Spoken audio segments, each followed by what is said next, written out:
Hi, this is Eva Cartman, host of the Dream Big podcast show, the place to go to learn, laugh, and grow. I'm sure many of you first witnessed the greatness of Amanda Gorman at the Presidential Inauguration when she delivered her masterpiece of a poem, The Hills We Climb. She was so poised, so confident, so strong in her delivery that I am sure you would have never guessed that she spent most of her life struggling with a speech impediment.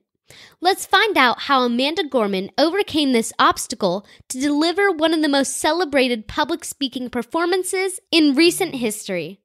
You know what time it is. This is episode 248 of the Dream Big podcast, and it's time to dream big. My name is Eva Cartman. I'm part of a squad of super kids that are here to change the world. We don't believe you need to be adults to have big goals and start working towards your dreams. We believe age is just a number, and you're never too young to make a difference. We may be young, but we are not naive. We understand that achieving our big dreams will not be easy. It will take incredible dedication, hard work, and yes, massive action. There will be ups and downs, but we embrace the challenges and relish pushing outside of our comfort zone because this is how we grow. They may not teach us these concepts in our school textbooks, but we are smart enough to know that the tools and tactics to achieve our big dreams are out there. And we are willing to do the work to seek out these skills and master them because we know that our future depends on it. We are the big dreamers, and it's time to dream big. Before we dive into this week's episode, here's Silly Sophia to make us all laugh. What do you call a rabbit with fleas? Bugs Bunny? What's a snake's favorite subject? History.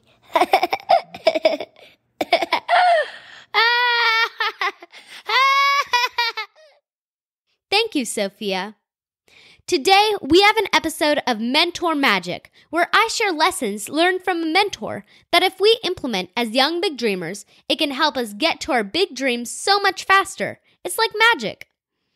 This week's episode is inspired by Amanda Gorman. Just a few short months ago, Amanda was relatively unknown outside the world of poetry. She had long been recognized as one of the most exciting youth poets, even being named the nation's first Youth Poet Laureate. But that all changed on January 20th, 2021, the day of Joe Biden's presidential inauguration. The most discussed moment of that day was not Joe Biden getting sworn in as president or Kamala Harris becoming the first woman, the first person of color and Asian descent to be vice president. Instead, everyone was talking about Amanda Gorman's stirring performance of her poem, The Hill We Climb. Now, if you haven't seen her performance, you should definitely watch it, and we will include links in our show notes at dreambigpodcast.com/248. The praise and attention Amanda received is well-deserved. The speech gave me goosebumps when I heard it. But in today's episode, I want to share something I learned about Amanda Gorman that is not widely known.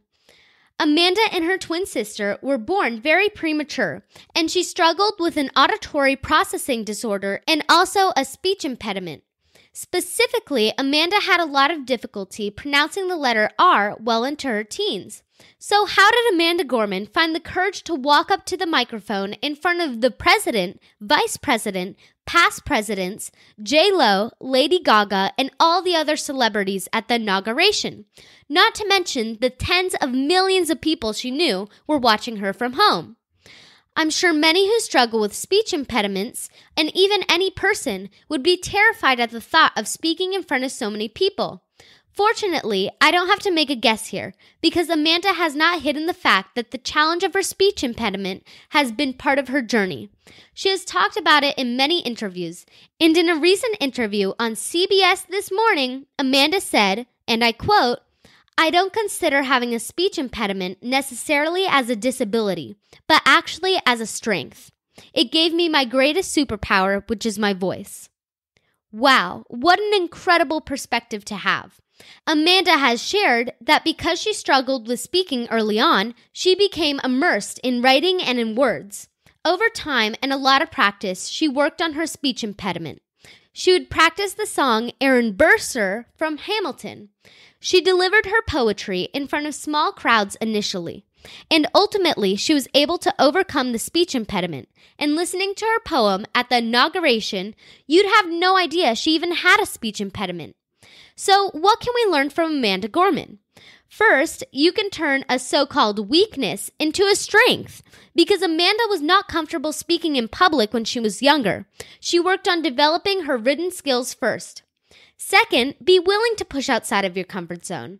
Amanda did eventually get in front of audiences, and you can find videos of her on YouTube when she was younger, and her struggle with the letter R can be heard. But she did it anyway. Third, the power of hard work and not giving up. Amanda practiced. She worked so hard at overcoming her speech impediment, and we were all rewarded with her brilliance at the inauguration. I am so inspired by Amanda's story. I hope that one day she will be my guest on the Dream Big podcast so we can explore her journey even more. And I know that she has an exciting future ahead. Maybe one day she'll be the President of the United States. Anything is possible when you dream big. Are you getting value from the Dream Big podcast? Please let us know by sharing a review on iTunes at dreambigpodcast.com/iTunes or by leaving me a video message at sharewhathappened.com/dreambig. I am responding to all video messages with a personalized video from me. So go to sharewhathappened.com/dreambig with your parents to learn more. That's all for today. This is Eva Cartman reminding you that you have unlimited potential.